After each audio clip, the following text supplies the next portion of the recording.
हम कभी रोए ना और गरीब बच्चों की पढ़ाई के लिए वो करें, पर इनका एक समाधान है कि अगर हम जीते जी स्वयं अपना पिंडदान करते हैं तो उसका बाद में कोई दान पुण्य करने वाला है नहीं है। तो मतलब देखो, हम आपको परम मंगल की बात बता दें, आज अभी इसी क्षण अपने को प्रभु के हवाले कर दो, बस सब कुछ हो गया।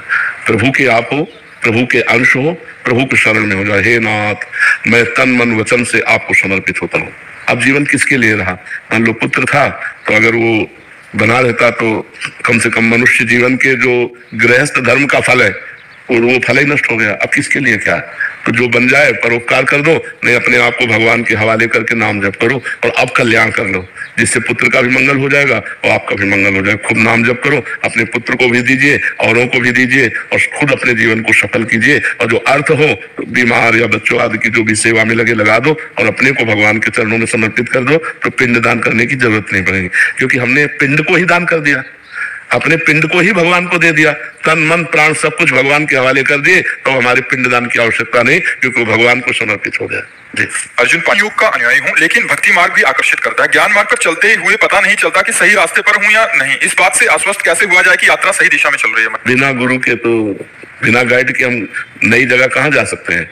जैसे हमको यहाँ निधिवन जाना है, रंगनाथ जी जाना है, राधा रमण जाना है, अब हमें पता नहीं तो हमें गाइड करना पड़ेगा। ऐसे किसी ज्ञानी भगवान ने भी गीता में आदेश किया है कि महापुरुष के पास जाकर साष्टांग दंडवत करके उनको गुरु रूप से वर्ण करके उनके वचनों का पालन करें। ऐसे सुनना और गुरु रूप से वर्ण कर लेने में अंतर होता है। जो हमारे गुरुदेव बोलते हैं तो बिना विचार किए हम उनकी आज्ञा का पालन करते हैं। तो ये मार्ग, चाहे भक्ति मार्ग हो चाहे ज्ञान मार्ग हो, ये पूर्ण गुरु से ही होता है। ध्यान मूलम गुरु मूर्ति, पूजा मूलम गुरु पदम, मंत्र मूलम गुरु वाक्यम, मोक्ष मूलम गुरु कृपा।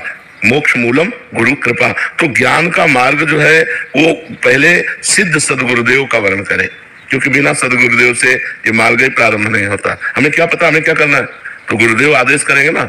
और ज्ञान के मार्ग में शास्त्र जो आदेश करता है, लोक परलोक के भोगों से वैराग्य, बड़ा कठिन है। आप देखो, ज्ञान की बातें कर लेना अलग है, लेकिन जो ज्ञान के सूत्र है उनमें सद असद का विवेक, लोक परलोक के भोगों से वैराग्य, शम इंद्रियों का निग्रह, दम मन का निग्रह, मनोनिग्रह, तितिक्षा घोर सहनशील, सर्दी गर्मी मान अपमान दुख सुख सबको, श्रद्धा शास्त्र गुरु के वाक्यों पर यथार्थ बुद्धि, समाधान चित्त का परमात्मा में स्थित हो जाना, और मुमुक्षुता में मुक्त होना चाहता हूँ। कि साधन चतुष्टय के बिना ज्ञान मार्ग में चला नहीं जा सकता।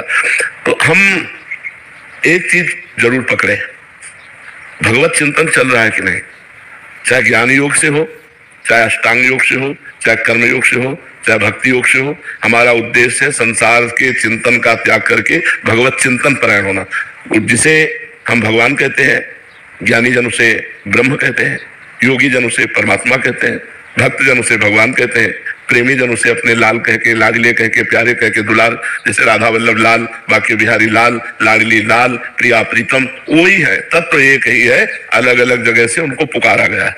तो हमारा ब्रह्म चिंतन चलना चाहिए। शरीर का चिंतन, इंद्रियों के भोगों का चिंतन, शरीर संबंधियों का चिंतन, दुख सुख का चिंतन, भूत का चिंतन, भविष्य का चिंतन, इन सबको मिटिया मेट कर दे भगवत चिंतन के प्रभाव से, तब उसे शुद्ध ज्ञान प्राप्त होगा। भक्ति से चलो तो ज्ञान प्राप्त हो जाएगा, ज्ञान से चलो तो प्रेम प्राप्त हो जाएगा। आत्मरति से बात बनती है, केवल आत्मज्ञान से नहीं। आत्मज्ञानी तो बहुत मिल सकते हैं, लेकिन आत्म प्रेमी, आत्मरति, रति माने प्रेम, आत्मरति बहुत मुश्किल है। कि देह रति छूट जाए, ज्ञान है लेकिन भोगों में भी रति नहीं है, तो ज्ञान किसका ही होगा?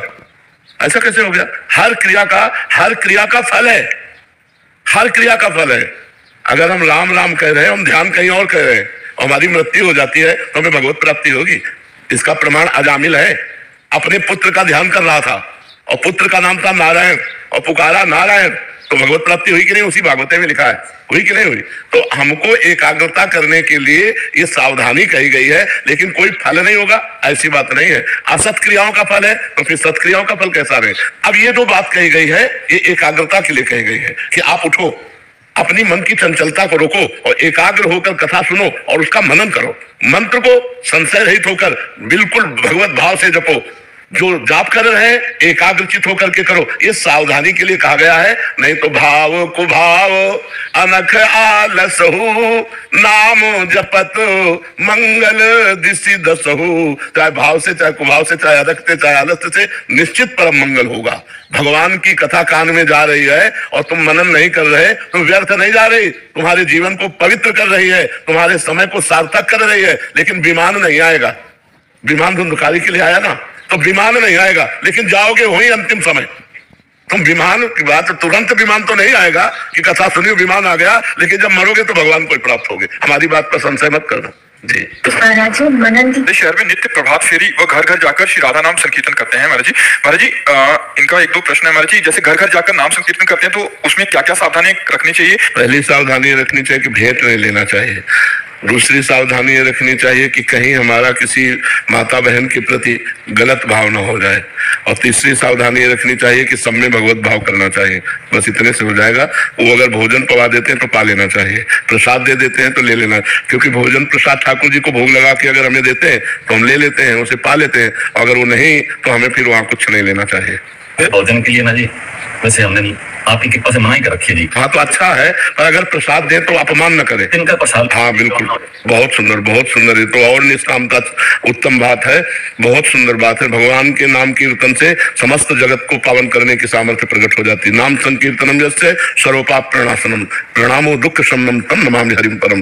भगवान को प्रणाम करना, भगवान का नाम कीर्तन करना, ये सब जगत मंगल के लिए। आपका मंगल तो होगा ही, हजारों का और मंगल होगा। जो प्रभात फेरी है ना, सुबह सुबह सबके कानों में राधा वल्लभ नाम, हरिवंश नाम, राधा नाम पड़ता है, हर जीव का मंगल होता है और उसका पुण्य आपको प्राप्त होता है।